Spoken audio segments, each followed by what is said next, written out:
ক্লাসটা কমার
আসসালামু আলাইকুম সবাইকে, আশা করি সবাই ভালো আছেন এবং সুস্থ আছেন। লাইভে যদি সবকিছু ঠিকঠাক দেখা যায় এবং শোনা যায় আমাকে একটু ইনফর্ম করে জানাবেন। সো যারা এসএসসি 25 ব্যাচ বা 26 ব্যাচ আছি, আমরা সবাই আশা করি লাইভে জয়েন হয়ে নিয়েছি। অ্যান্ড আজকে আমাদের 5 নাম্বার ক্লাস, যেটা কিনা আমরা সেকেন্ড পেপার শুরু করেছিলাম, ব্যবস্থাপনার ধারণা পড়েছিলাম, ব্যবস্থাপনার নীতিগুলো নিয়ে আলোচনা করেছিলাম, তারপর হচ্ছে পরিকল্পনার সিদ্ধান্ত গ্রহণ করেছিলাম। আজকে আমরা চতুর্থ চ্যাপ্টার নিয়ে আলোচনা করবো, যেটা হচ্ছে সংগঠিতকরণ বা সংগঠন বলি আমরা। সো লাইভে যদি সবকিছু ঠিকঠাক পারফেক্টলি দেখা যায় কিংবা শোনা যায় আমাকে একটু অবশ্যই ইনফর্ম করে জানাবেন, ঠিক আছে? লাইভে যদি সবকিছু ঠিকঠাক দেখা যায় এবং শোনা যায় আমাকে অবশ্যই ইনফর্ম করে জানাবেন, আমি তাহলে ক্লাস শুরু করব।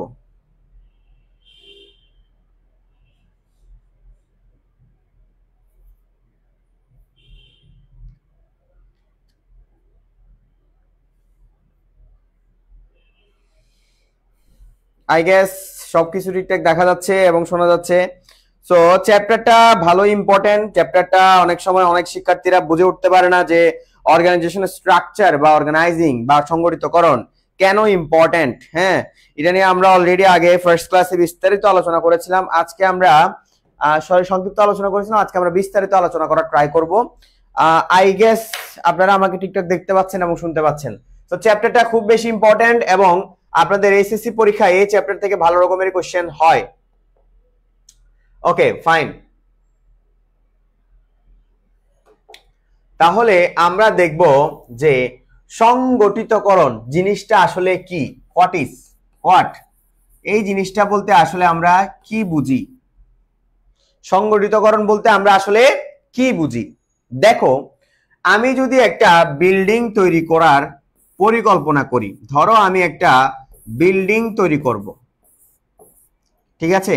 এই বিল্ডিং তৈরি করার জন্য আমি প্ল্যানিং করলাম। এখনো কি বিল্ডিংটা এস্টাবলিশ করেছি? নো, আমি বিল্ডিংটা এখনো কি করিনি, এস্টাবলিশ করিনি। এই বিল্ডিং তৈরি করার জন্য আমাকে ইট, সিমেন্ট, বালি, লোহা, যন্ত্রপাতি, হ্যাঁ, তারপর হচ্ছে ইঞ্জিনিয়ার, শ্রমিক, অর্থ, এই সব কিছু প্রয়োজন। তার মানে এই যে আমি যে বিল্ডিংটা তৈরি করার পরিকল্পনা করেছি, সেটার জন্য আমি যখন ইট, সিমেন্ট, বালি, লোহা, যন্ত্রপাতি, ইঞ্জিনিয়ার, শ্রমিক এবং অর্থ এই যে কালেকশন করছি, সেকেন্ড পেপার, আমরা সেকেন্ড পেপার পড়তেছি, এই যে কালেকশন করছি এবং এটা প্রত্যেকটার মধ্যে আমরা একটা রিলেশনশিপ স্থাপন করছি। রিলেশনশিপ স্থাপন করার কারণে একটা বিল্ডিং বাস্তবায়ন হচ্ছে। এই যে বিল্ডিং বাস্তবায়ন হচ্ছে, এই জিনিসটাই হচ্ছে আমার জন্য সংগঠিতকরণ। এই জিনিসটাই হচ্ছে আমার জন্য কি, সংগঠিতকরণ। তার মানে সংগঠিতকরণ বা অর্গানাইজিং মানে কি, যখন আমাদের লক্ষ্যকে অর্জন করার জন্য যখন আমাদের ওই লক্ষ্যে যাওয়ার জন্য যাবতীয় জিনিসপত্রগুলো যখন আমরা কালেক্ট করি, গেদার করি, ওদের মধ্যে সম্পর্ক স্থাপন করি, ওটাকে আমরা বলবো হচ্ছে সংগঠিতকরণ। বলা হয়ে থাকে বাস্তবায়নের দিক থেকে প্রথম ব্যবস্থাপনার কাজ হচ্ছে সংগঠন। আমরা প্ল্যানিং করেছিলাম, ব্যবস্থাপনার ভিত্তি বলেছিলাম পরিকল্পনাকে, ব্যবস্থাপনার ফ্রেমওয়ার্ক বলেছিলাম পরিকল্পনাকে, ব্যবস্থাপনার মৌলিক কাজ বলেছিলাম পরিকল্পনাকে। কিন্তু যখন কোনো একটা জিনিস বাস্তবায়ন হয় সেটার প্রথম কাজ হচ্ছে অর্গানাইজিং। এই যে আমি বিল্ডিংটা তৈরি করার পরিকল্পনা করেছি, সেটার জন্য আমার ইট, সিমেন্ট, রড, বালি, অর্থ, লোহা, যন্ত্রপাতি, ইঞ্জিনিয়ার, শ্রমিক সবকিছু লাগবে। এই প্রত্যেকটা জিনিস যে আমি কালেক্ট করছি, এই প্রত্যেকটা জিনিসের মধ্যে আমি সম্পর্ক স্থাপন করেই তো বিল্ডিংটা এস্টাবলিশ করছি। এটাকে বলা হয় সংগঠিতকরণ বা অর্গানাইজিং। ওকে, আমরা এতটুকু সবাই বুঝেছি? যদি এতটুকু বুঝে থাকি তাহলে আপনারা মোটামুটি রিদমটা ধরতে পারবেন। এতটুকু আমরা বুঝেছি কিনা? সবাইকে এতটুকু বুঝেছি? এই পার্টটুকু বুঝেছি কিনা? এই পার্টটুকু খুব বেশি ইম্পর্টেন্ট, কারণ আমার যখন কোনো একটা পড়া পড়তে যাই, সেটা রিদম ধরে যখন আমি পড়া শুরু করব, তাহলে আমার জন্য সেটা কি হবে? সুবিধাজনক হবে। সুবিধাজনক হবে। এতটুকু বুঝে থাকি, এতটুকু যারা বুঝেছেন আমাকে একটু কমেন্ট করে অবশ্যই জানাবেন, না হলে আমি বুঝবো যে আপনারা আসলে কিছুই বুঝেননি। রিদম কি? রিদমটা হচ্ছে গিয়ে আমরা প্ল্যানিং করেছিলাম একটা বিল্ডিং বানাবো। ওই বিল্ডিং বানানোর জন্য আমাকে ইট, সিমেন্ট, রড, লোহা, বালি, যন্ত্রপাতি, শ্রমিক এই জিনিসগুলো যে কালেক্ট করেছি, এই জিনিসগুলা কালেক্ট করে যখন আমি এদের মধ্যে সম্পর্ক স্থাপন করেছি, এই সম্পর্ক স্থাপন করার কারণে আমার যে বিল্ডিংটা স্ট্রাকচারালি দাঁড়িয়ে গিয়েছে, এটার নাম হচ্ছে সংগঠন। তার মানে সংগঠন সমর্থক শব্দ হচ্ছে, ওই জন্য সংগঠনের সমর্থক শব্দ হচ্ছে সুসংঘবদ্ধকরণ। সংগঠনের সমর্থক শব্দ কি? সুসংঘবদ্ধকরণ। আমরা এখানে কি করব?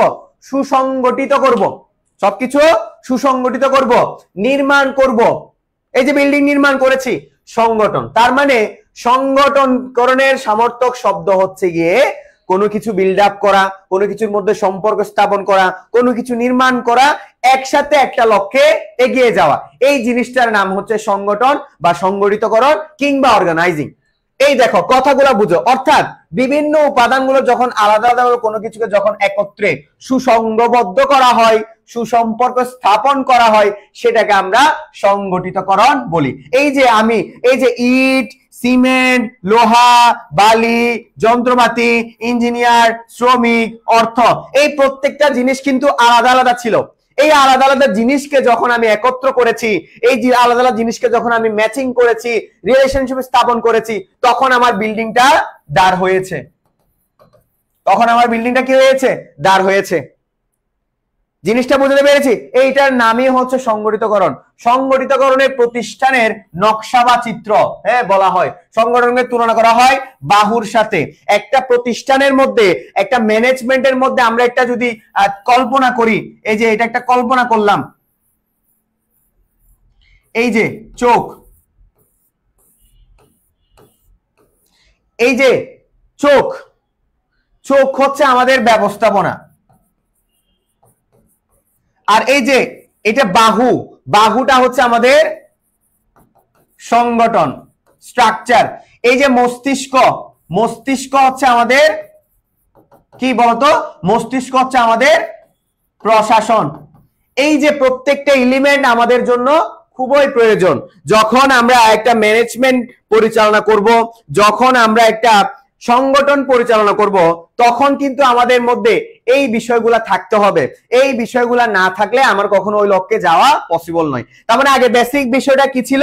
বেসিক বিষয়টা হচ্ছে গিয়ে আমরা যখন পরিকল্পনা করেছি, প্ল্যানিং করার পরে ভেবেছি যে আমি এই বিল্ডিংটা তৈরি করব। এই বিল্ডিংটা তৈরি করার জন্য আমার ইট, সিমেন্ট, বালি, লোহা, যন্ত্রপাতি, শ্রমিক, অর্থ এই বিষয়গুলা প্রয়োজন।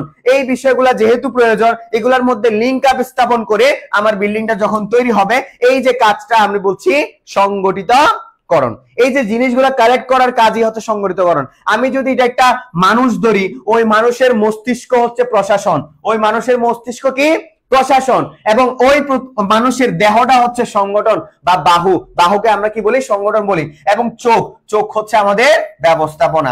মাঝে মধ্যে পরীক্ষায় এমসিকিউ গুলো আমাদের এসে থাকে। সবাই এতটুকু বুঝেছে কিনা?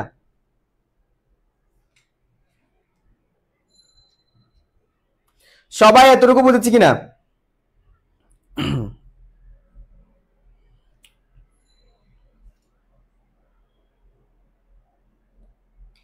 আমরা কি এতটুকু বুঝেছি সবাই? যদি বুঝে থাকি অবশ্যই কমেন্ট করে জানাও।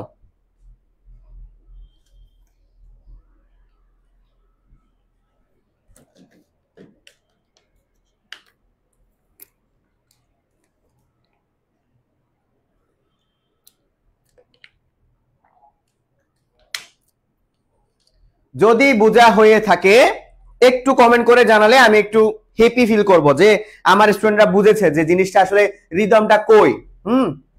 আচ্ছা, ক্লিয়ার সবার কাছে? এরপর আমরা আমাদের পরবর্তী লেসনে যাব, সমস্যা নেই, ঠিক আছে? ওকে,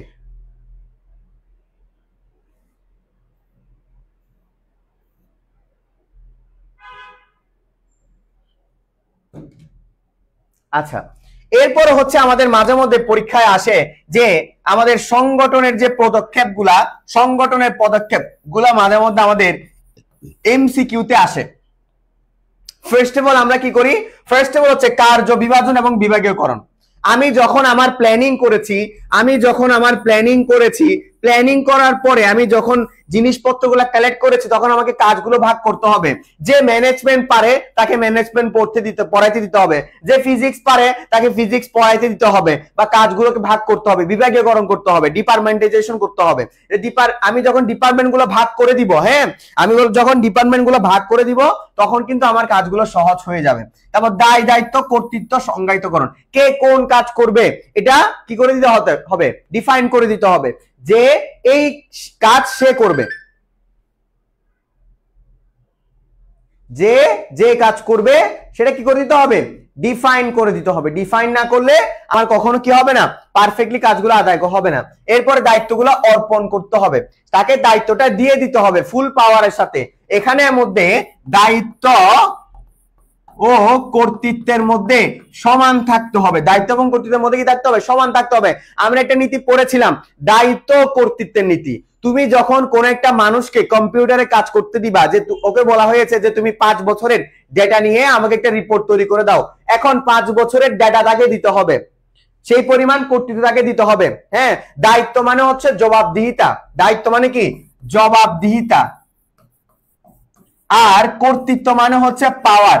তাকে ওই ডেটাগুলো কালেক্ট করার জন্য পাওয়ার দিতে হবে বা কম্পিউটার দিতে হবে, ওই অনুযায়ী তাকে শক্তি দিতে হবে, তবেই সেই দায়িত্বটা কি করতে পারবে, পালন করতে পারবে।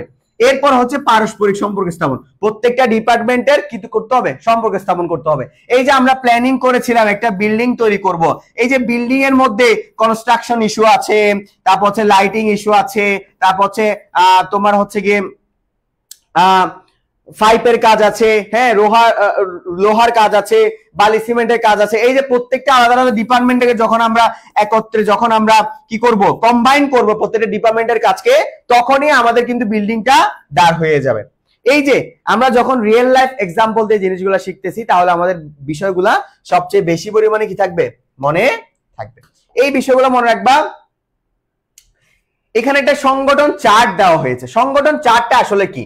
সংগঠন চার্ট হচ্ছে বোঝাচ্ছে যখন আমরা আমাদের নিউমেরিক্যাল, হ্যাঁ, যখন আমরা হচ্ছে যখন ভেবেছি, যখন মৌখিক ছিল, এই মৌখিক জিনিসটাকে যখন আমরা একটা চিত্রের সাহায্যে প্রকাশ করব, এই যে আমাদের প্রত্যেকটা কর্মচারীর কাজ, এই যে প্রত্যেকটা মানুষের কাজগুলো বা ভাগ করে দেওয়া কাজগুলো যখন আমরা একটা চিত্রের সাহায্যে প্রকাশ করব, সেটাকে আমরা বলবো হচ্ছে সংগঠন চার্ট।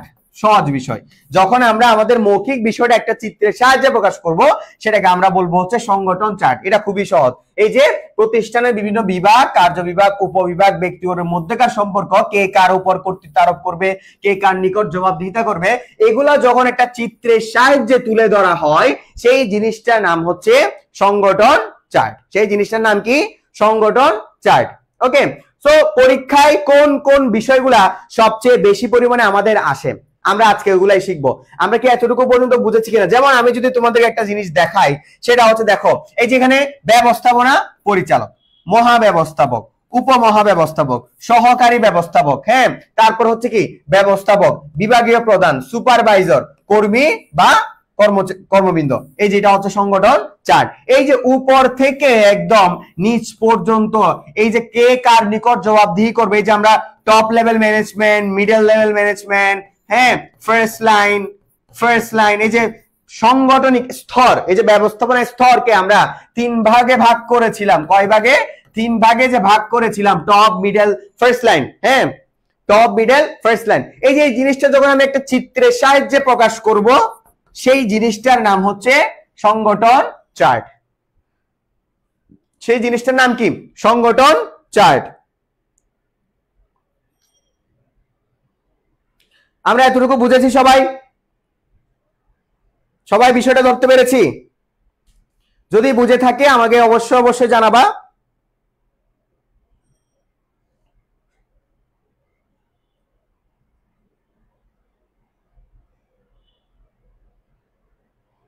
সো পরীক্ষায় এখন আমাদের কোন কোন বিষয়গুলা একটু বেশি আসে, পরীক্ষায় যে বিষয়গুলো আমাদের একটু বেশি আসে, ওইগুলো আমরা একটু আজকে শেখার ট্রাই করব। যেমন আমাদের এখানে সংগঠনের যে ক্লাসিফিকেশন গুলো আছে, ওইগুলো একটু আমাদের পরীক্ষার হলে একটু বেশি আসে। যেমন আনুষ্ঠানিক সংগঠন গুলো হচ্ছে কয়েক প্রকার আছে, তার মধ্যে একটা হচ্ছে সরল রৈখিক বা লাইন অর্গানাইজেশন। সরল রৈখিক বা লাইন অর্গানাইজেশন জিনিসটা কি, তোমরা কি বুঝো? সরল রৈখিক বা লাইন অর্গানাইজেশন জিনিসটা বলতে বোঝায় যখন আমাদের পাওয়ার গুলো, হ্যাঁ, আমাদের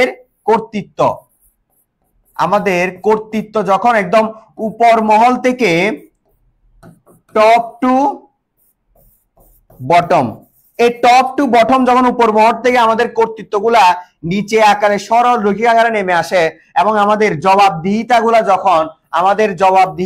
যখন উপর থেকে নিচ মহলে সরল রৈখিক আকারে নেমে আসে, এই জিনিসটাকে আমরা বলি হচ্ছে সরল রৈখিক সংগঠন। এই জিনিসটাকে আমরা কি বলি? সরল রৈখিক সংগঠন। এখানে ক্রমান্বয়ে উপর থেকে নিচের দিকে ধাবিত হয়, উপর থেকে নিচের দিকে ধাবিত হওয়ার জন্য এটাকে কি বলা হয়? সরল রৈখিক। একটা লাইন অর্গানাইজেশনের মধ্যে দিয়ে যাচ্ছে। এবং এই সরল রৈখিক সংগঠনের অপর নাম হচ্ছে সামরিক সংগঠন। যেমন আমরা হচ্ছে এই যে আর্মি, হ্যাঁ, আর্মি পুলিশ বা হচ্ছে প্রশাসনিক বিভিন্ন কর্মচারী, এখানে কিন্তু আমরা এই লাইন অর্গানাইজেশন দেখতে পাই। মূলত গভর্নমেন্ট রিলেটেড যত অফিস আছে বা সরকারি যত অফিস আদালত আছে, এগুলাতে মূলত লাইন অর্গানাইজেশনটা কি হয়? ইউজ হয়। লাইন অর্গানাইজেশন মূলত কোথায় ইউজ হয়? সরকারি অফিসগুলোতে। এখানে ক্ষমতা বা পাওয়ার, যে কর্তৃত্ব বা দায়িত্বগুলা উপর থেকে নিচে একদম কি আসে? সরল রৈখিক আকারে নেমে আসে। এবং এই সরল রৈখিক সংগঠন হচ্ছে সবচেয়ে বেশি প্রাচীন, হ্যাঁ, সবচেয়ে বেশি প্রাচীন এবং সহজ, হ্যাঁ, নো জটিলতা। এবং সরল রৈখিক সংগঠনের মধ্যে বেশ কিছু সমস্যা হচ্ছে এখানে বিশেষায়নের অভাব আছে, এবং এখানে একটা আমলাতান্ত্রিক জটিলতা বেশি। কারণ হচ্ছে দেখো, সরকারি যতগুলো অফিস আদালত আছে বা সরকারি যতগুলো প্রশাসনিক বিষয় আছে, এগুলো দেখবা আমলাতান্ত্রিক। এগুলা কিন্তু আরেকটা সমস্যা হচ্ছে এখানে ব্যক্তি কেন্দ্রিক। তার মানে সরলরৈখিক সংগঠন হচ্ছে সবচেয়ে বেশি প্রাচীন, এটাকে সামরিক সংগঠন বলা হয়, এবং আর্মি, পুলিশ, প্রশাসনিক, সরকারি যত রকমের কর্মচারী আছে বা সরকারি যত রকমের প্রতিষ্ঠান আছে এগুলোতে সরলরৈখিক সংগঠন ব্যবহার করা হয়। এটা হচ্ছে সবচেয়ে জটিলতা কম পূর্ণ বা জটিলতা নেই বললেই চলে, সবচেয়ে বেশি সহজ, সবচেয়ে বেশি প্রাচীন। এখানে মধ্যে সমস্যাগুলো যদি লিখতে বলে তাহলে কি লিখবা, যে এখানে হচ্ছে খুব বেশি ব্যক্তি কেন্দ্রিক, এখানে বিশেষায়নের অভাব আছে, এবং এখানে হচ্ছে আমলাতান্ত্রিক প্রভাব আছে। কি আছে? আমলাতান্ত্রিক প্রভাব আছে। এই কয়েকটা কথা যদি ঘুরিয়ে ফিরিয়ে লেখো তুমি অবশ্যই অবশ্যই পারফেক্ট একটা নাম্বার ইনশাআল্লাহ তুমি গ্রেড করতে পারবা। হ্যাঁ, আর এটা সবচেয়ে বেশি সহজ এবং প্রাচীন পদ্ধতি। ওকে, সহজ এবং প্রাচীন পদ্ধতি। তাহলে সরকারি অফিসগুলোতে এগুলো ব্যবহার করা হয়। সরলরৈখিক সংগঠন সবচেয়ে বেশি প্রাচীন, সবচেয়ে বেশি হচ্ছে গিয়ে সহজ, এবং সামরিক সংগঠনও বলা হয়। সরকারি অফিসগুলোতে এটা ইউজ করা হয়। প্লাস আমাদের সবচেয়ে কম জটিলতাপূর্ণ এবং সবচেয়ে সহজ এবং সবচেয়ে বেশি প্রাচীন, এবং এখানে সর্বোচ্চ শৃঙ্খলা প্রতিষ্ঠা করা যায়। কি করা যায়? সর্বোচ্চ শৃঙ্খলা প্রতিষ্ঠা করা যায়। তার মানে সরলরৈখিক সংগঠন হচ্ছে সর্বোচ্চ শৃঙ্খলা প্রতিষ্ঠা করা যায় এবং সবচেয়ে বেশি সহজ সরল। ওকে, এবং এটার সাংগঠনিক কার্যক্রম দেখতে সহজ লাগে এবং কম ব্যয়বহুল। ওকে, এবং এই সরল রৈখিক সংগঠনটা হচ্ছে একটা নীতির সাথে খুব বেশি জড়িয়ে যায়, সেটা হচ্ছে জোড়াময় শেকল নীতি।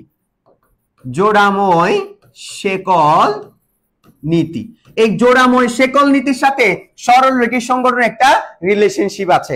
জোড়াময় শেকল নীতির সাথে সরল রৈখিক সংগঠনের একটা কি আছে? রিলেশনশিপ আছে। ওকে, আচ্ছা, এবার আমরা দেখব সরল রৈখিক ও পদস্থকর্মী সংগঠন। এটা হচ্ছে একটু এটার চেয়ে অ্যাডভান্স।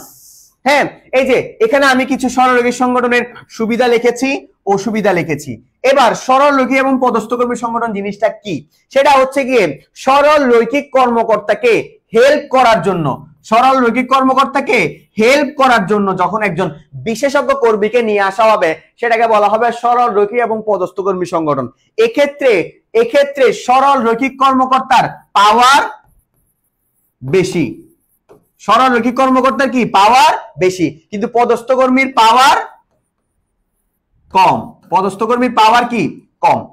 ঠিক আছে, এখানের মধ্যে যে সুযোগ সুবিধাগুলো আছে, যেমন কর্তৃত্ব দায়িত্বর সুস্পষ্ট বন্টন হয় সরল রৈখিক সংগঠনে, দ্রুত সিদ্ধান্ত গ্রহণ করা যায় এবং বাস্তবায়ন করা যায়, এবং সর্বোচ্চ শৃঙ্খলা প্রতিষ্ঠা করা যায়। এই যে পয়েন্টগুলো যেগুলো আছে এগুলো যখন তুমি ঘ নাম্বার প্রশ্নে লিখবা তোমাকে স্যার মার্কস দিতে বাধ্য। তারপর হচ্ছে পদোন্নতির কাস্ট নির্মবিমুখ, তারপর হচ্ছে স্থায়ী এবং শক্তিশালী সংগঠন, এটা হচ্ছে সরল রৈখিক সংগঠনের সুবিধা। অসুবিধাগুলো কি কি? বিশেষায়নের অভাব আছে, স্বৈরতন্ত্রের প্রতি ঝোঁক বেশি, হ্যাঁ, নির্বাহীদের কার্যভার বৃদ্ধি, হ্যাঁ, তারপর হচ্ছে নির্বাহী অনুপস্থিত থাকলে অনেক বেশি ক্ষতি হয়ে যায়, যে মেইন ও না থাকলে কোনো কাজ করা সম্ভব হয় না। তারপর সমন্বয়ের সমস্যা আছে, কঠিন ও বৃহদায়ন প্রতিষ্ঠানের জন্য অনুপযোগী। এবার সরল রৈখিক এবং পদস্থকর্মী সংগঠনে কি কি আছে? এখানে সুবিধা সমূহ হচ্ছে নির্বাহীদের কার্যভার লাঘব হয়, মানে নির্বাহীরা একটু কি পায়? শান্তি পায়। ধরো কোনো কারণে নির্বাহী আসতে পারে নাই, সরল রৈখিক কর্মকর্তা আসতে পারে নাই, তাহলে যে সহকারী কর্মচারী ও আসে মাঝে মধ্যে। যেমন দেখবা বিশেষ করে জজ বা আদালতে, হ্যাঁ, বা শিক্ষা প্রতিষ্ঠানে দেখবা সহকারী দায়রা জজ, হ্যাঁ, সহকারী ম্যাজিস্ট্রেট, এরকম কিছু পদ থাকে, পদ থাকে। তো এই জিনিসগুলাই হচ্ছে আমাদের সরল রৈখিক এবং পদস্থকর্মী সংগঠনের অংশ। স্বেচ্ছাচারিতা কি পায়? হ্রাস পায়। সমস্যা দ্রুত সমাধান হয়, শ্রম বিভাগের সুফল হয় এবং নমনীয়তা থাকে, এবং সমন্বয় এবং নিয়ন্ত্রণে কি হয়? সুবিধা হয়। আর অসুবিধাগুলো কি কি? ব্যয় বৃদ্ধি। যখন একজন সরল রৈখিক কর্মকর্তা থাকবে তার পাশাপাশি যখন আরেকজনকে নিয়ে আসা হবে এই প্রতিষ্ঠানে কি বেড়ে যাবে? ব্যয় বেড়ে যাবে, তাই না? তারপর হচ্ছে সহযোগিতার কর্তৃত্ব এবং দায়িত্ব নিয়ে অস্পষ্টতা হয়, যে কে কোন কাজ করবে আসলে বোঝা যায় না মাঝে মধ্যে। তারপর বিশেষত্ব কর্মীদের উপেক্ষা হয়, যে বিশেষত্ব যে কর্মীটা আছে, পদস্থ কর্মী আছে, যে সহকারী কর্মী আছে, ওকে মাঝে মধ্যে খুব নেগলেক্ট করা হয়, পাত্তা দেওয়া হয় না। সিদ্ধান্ত গ্রহণে বিলম্ব হয় কারণ এখানে দুইজন থাকে। হ্যাঁ, তারপর হচ্ছে বিশেষজ্ঞ কর্মীদের যোগ্যতা বিকাশে কি হয়? বাধা হয়, কারণ তাকে সব কাজ করতে দেওয়া হয় না, তাকে জাস্ট হেল্পিং হ্যান্ড হিসেবে রাখা হয়। তাকে জাস্ট কি করা হয়? হেল্পিং হ্যান্ড হিসেবে রাখা হয়।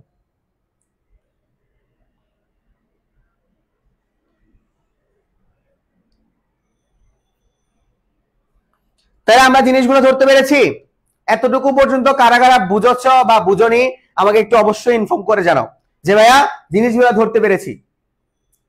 পরীক্ষায় আমাদের এই চ্যাপ্টার থেকে একটা সৃজনশীল প্রশ্ন মাস্ট থাকবে, প্লাস 3 থেকে 4 মার্কসের আমাদের এমসিকিউ থাকবে।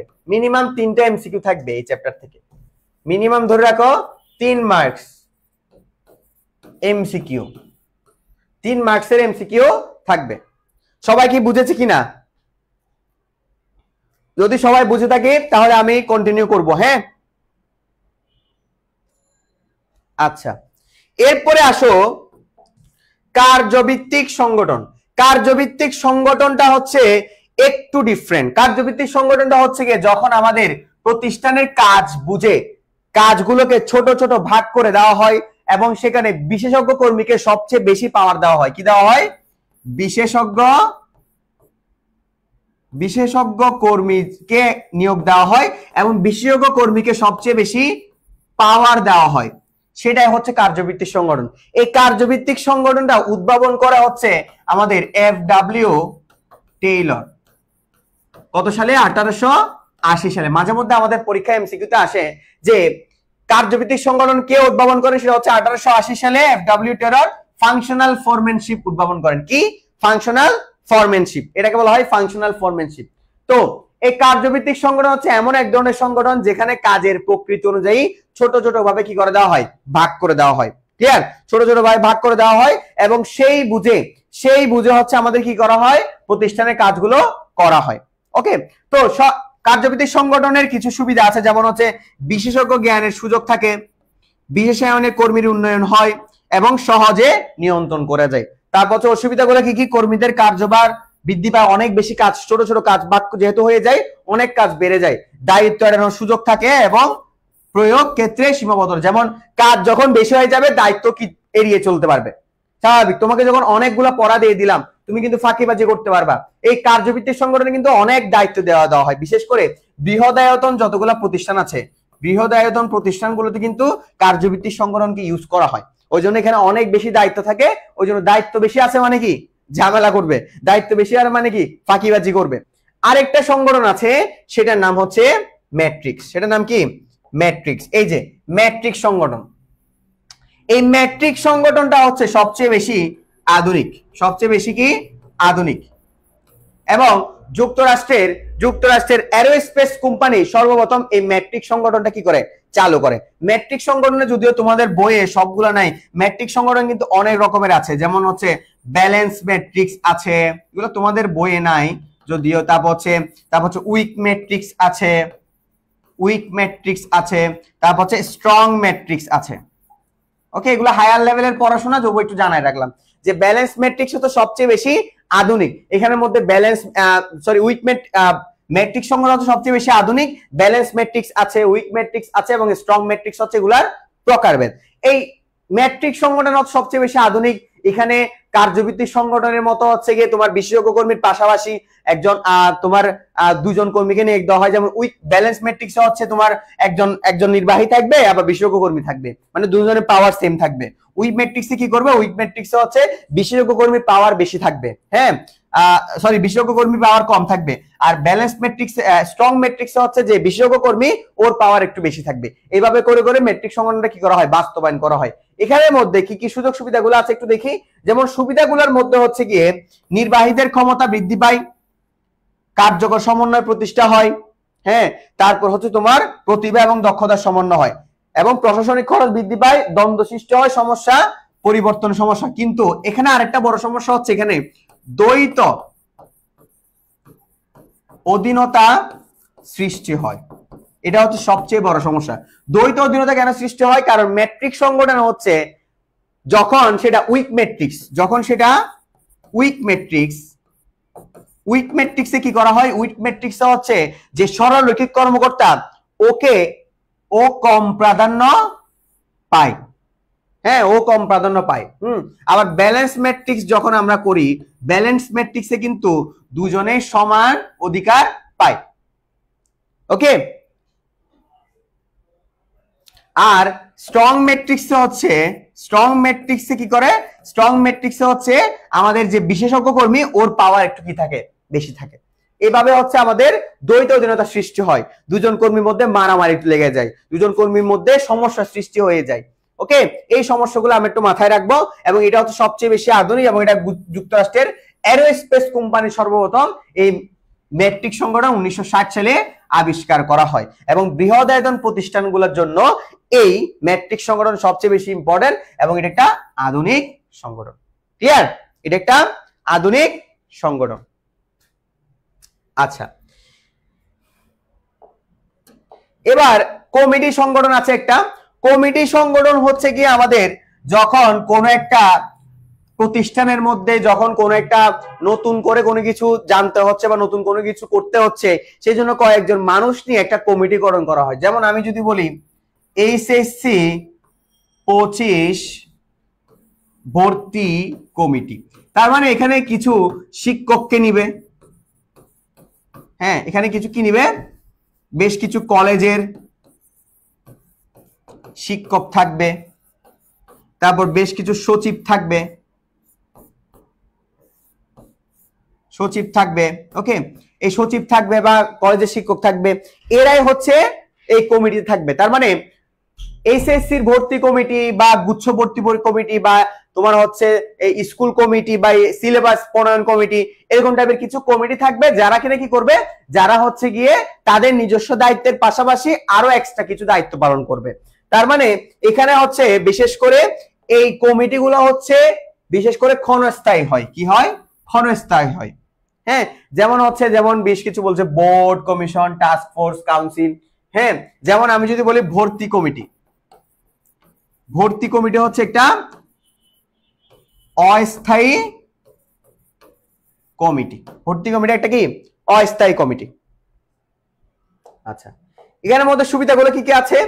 সুবিধাগুলো হচ্ছে গিয়ে দেখো, সুবিধাগুলো হচ্ছে গিয়ে যেমন দলগত বিচার বিশ্লেষণ করা যায়, যোগাযোগের সুবিধা হয়, কমিউনিকেশন ভালো হয়, স্বার্থ সংশ্লিষ্ট প্রতিনিধিত্ব থাকে, সহযোগিতা বৃদ্ধি পায়, ব্যক্তিগত দায় এড়ানোর সুযোগ থাকে, নির্বাহীদের কর্মভার লাঘব হয় এবং অবাঞ্ছিত সমস্যা এড়ানো যায়। তারপর অসুবিধাগুলো হচ্ছে বিভক্ত দায়িত্ব, তাদের নিজস্ব দায়িত্ব থাকে আবার অন্য দায়িত্ব থাকে। হ্যাঁ, তারপর হচ্ছে ধীরগতি সম্পন্ন, যখন কোনো কিছু কমিটি বাস্তবায়ন করা হবে সেক্ষেত্রে কাজগুলো অনেক বেশি স্লোলি যায়, কারণ অনেকগুলো মানুষ থাকে। হ্যাঁ, তারপর কি বলেছে? সিদ্ধান্তহীনতার প্রতি ঝোঁক। সবাই আসলে যখন অনেকগুলো মানুষের দায়িত্ব, তার মানে কারো দায়িত্ব নয়। যখন অনেকগুলো মানুষের দায়িত্ব, তার মানে কি নয়? কারো দায়িত্ব নয়। একটা কথা আছে, আপসমূলক সিদ্ধান্ত গ্রহণের আশঙ্কা, ব্যয়বহুল হয়, নিজস্ব মতামত প্রতিষ্ঠার প্রবণতা। যারা পাওয়ারফুল ওরা চাইবে যে আমার পাওয়ারটা বেশি থাকুক বা আমার কথাটার মূল্য বেশি থাকুক। ওকে, আমার কথাটার মূল্য বেশি থাকুক। ঠিক আছে, এই সুযোগ সুবিধাগুলো পড়ে রাখবা। এবং বেশ কিছু অনানুষ্ঠানিক সংগঠন আছে। তারপর কার্যবিধি সংগঠনে কিছু কি দিয়েছে, কাঠামো দিয়েছে। বিভাগীয়করণ পড়ার দরকার নাই। এই হচ্ছে আমাদের ইস্যু। তোমরা প্রচুর পরিমাণে সৃজনশীল প্রশ্ন প্র্যাকটিস করবা। ঠিক আছে, তারপর হচ্ছে যেমন এখানে অনেকগুলো সৃজনশীল প্রশ্ন দিয়েছে, এই চ্যাপ্টার রিলেটেড যাবতীয় সৃজনশীল প্রশ্নগুলো দেখবা। তারপরে যেমন এখানে তোমরা এগুলো সলভ করা একটু ট্রাই করো তো, যদি পারো কিনা। যেমন এখানে বলা হচ্ছে ব্যবস্থাপনার কোন কাজটি প্রতিষ্ঠানের কর্মীদের মতানৈক্য দূর করতে সাহায্য করে? কোন কাজটি? সেটা হচ্ছে সংগঠন। তাও বলা হচ্ছে যে সংগঠনের মধ্যে ক্ষমতা উপর থেকে নিচের দিকে নেমে আসে তাকে কি বলা হয়? সরল রৈখিক সংগঠন বলা হয়। একজন কর্মী একাধিক ঊর্ধ্বতন থেকে আদেশ পেলে কোন নীতির ব্যয় ঘটে? সেটা হচ্ছে কি হয়? ব্যথায় ঘটে। সেটা হচ্ছে আদেশের ঐক্য নীতি। সংগঠন হলো ব্যবস্থাপনার প্রক্রিয়ার কোন কাজ? দ্বিতীয় কাজ। হ্যাঁ, নিচের কোনটি উৎপাদনের প্রধান উপাদান বলা হয়? নিচের হচ্ছে উৎপাদনের প্রধান উপাদান হচ্ছে, এখানে অপশনটা দেয়নি। নিচের উৎপাদনের প্রধান উপাদান হবে হচ্ছে আমাদের কি? মানুষ। অর্গানাইজিং শব্দটির উৎপত্তি থেকে আসছে, অর্গানাইজ থেকে আসছে। হ্যাঁ, বা অর্গানিজম থেকে আসছে। অর্গানাইজ বা অর্গানিজম থেকে উৎপত্তি। তারপর নিচের কোনটি মানবীয় উপাদান? মানবীয় উপাদানের মধ্যে হচ্ছে আমাদের কর্মচারী হবে। নিচের কোনটি অমানবীয় উপাদান? সেটা হচ্ছে আমাদের এখানে ভূমি হচ্ছে আমাদের অমানবীয় উপাদান। কল কবজা যন্ত্রপাতি কোন ধরনের উপাদান? এগুলো হচ্ছে আমাদের অমানবীয় উপাদান।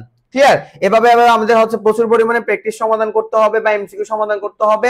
এরপরে ধরো এখানে আছে সংগঠনের উপর থেকে নিচ পর্যন্ত যখন নেমে আসে একত্রে নির্দেশ করে, সেটাকে বলা হয় জোড়াময় শিকল নীতি। কার্যবিধি সংগঠনের প্রবর্তন করেন কে? FW Taylor. কোন সংগঠন কাঠামো অনুযায়ী বিশেষজ্ঞ কর্মী নির্বাহী দায়িত্ব পালন করে? নির্বাহী দায়িত্ব পালন করা হচ্ছে সরল রৈখিক বা পদস্থকর্মী সংগঠনে। হ্যাঁ, তারপর হচ্ছে ব্যবস্থাপনার কোন কাজ ঊর্ধ্বতন বা অধস্তন সম্পর্ক নিরূপণ করে, সেটা হচ্ছে সংগঠন। ওকে, সকলের দায়িত্ব মানে কারো দায়িত্ব নয়, মানে কি এটা হচ্ছে তোমার কি কমিটির অসুবিধা। হ্যাঁ, কাজকে আগে ভাগ করে দেওয়ার প্রক্রিয়াকে কি বলা হয়, কি বলা হয় বলতো? এই যে বিভাগীয়করণ বা দায়িত্ব বন্টন, সরি এটা হবে দায়িত্ব বন্টন। কাজগুলো যখন ভাগ করে সেটাকে আমরা কি বলবো, দায়িত্ব বন্টন বলবো। এভাবে আমাদের এই চ্যাপ্টার গুলো থেকে সবচেয়ে বেশি পরিমাণে এমসিকিউ সমাধান করতে হবে এবং তোমরা ট্রাই করবা এই চ্যাপ্টারে যা এখন পড়িয়েছি এগুলো নিজেরা একটু সমাধান করার জন্য। নেক্সট ক্লাসে আমরা ইনশাআল্লাহ স্টাফিং পড়বো। ওকে, নেক্সট ক্লাসে আমরা ইনশাআল্লাহ স্টাফিং পড়ার ট্রাই করব। তাহলে সবাই সে পর্যন্ত ভালো থাকবা, সুস্থ থাকবা। আসসালামু আলাইকুম।